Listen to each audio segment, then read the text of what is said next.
of the United States. Fellow citizens, at this hour, American and coalition forces are in the early stages of military operations to disarm Iraq, to free its people, and to defend the world from grave danger. On my orders, coalition forces have begun striking selected targets of military importance to undermine Saddam Hussein's ability to wage war. These are opening stages of what will be a broad and concerted campaign. More than 35 countries are giving crucial support, from the use of naval and air bases to help with intelligence and logistics to the deployment of combat units.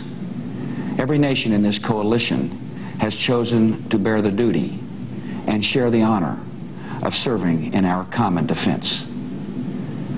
To all the men and women of the United States Armed Forces now in the Middle East, the peace of a troubled world and the hopes of an oppressed people now depend on you. That trust is well placed. The enemies you confront will come to know your skill and bravery. The people you liberate will witness the honorable and decent spirit of the American military. In this conflict, America faces an enemy who has no regard for conventions of war or rules of morality. Saddam Hussein has placed Iraqi troops and equipment in civilian areas, attempting to use innocent men, women, and children as shields for his own military, a final atrocity against his people. I want Americans and all the world to know that coalition forces will make every effort to spare innocent civilians from harm. A campaign on the harsh terrain of a nation as large as California could be longer and more difficult than some predict. And helping Iraqis achieve a united, stable, and free country will require our sustained commitment. We come to Iraq with respect for its citizens, for their great civilization, and for the religious faiths they practice.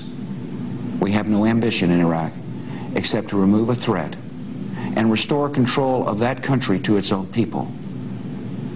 I know that the families of our military are praying that all those who serve will return safely and soon. Millions of Americans are praying with you for the safety of your loved ones and for the protection of the innocent. For your sacrifice, you have the gratitude and respect of the American people. And you can know that our forces will be coming home as soon as their work is done. Our nation enters this conflict reluctantly, yet our purpose is sure. The people of the United States and our friends and allies will not live at the mercy of an outlaw regime that threatens the peace with weapons of mass murder. We will meet that threat now with our Army, Air Force, Navy, Coast Guard, and Marines, so that we do not have to meet it later with armies of firefighters and police and doctors on the streets of our cities. Now that conflict has come, the only way to limit its duration is to apply decisive force.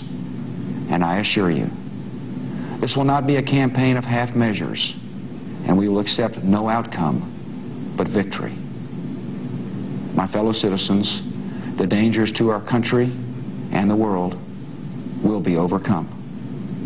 We will pass through this time of peril and carry on the work of peace. We will defend our freedom. We will bring freedom to others, and we will prevail. May God bless our country and all who defend her.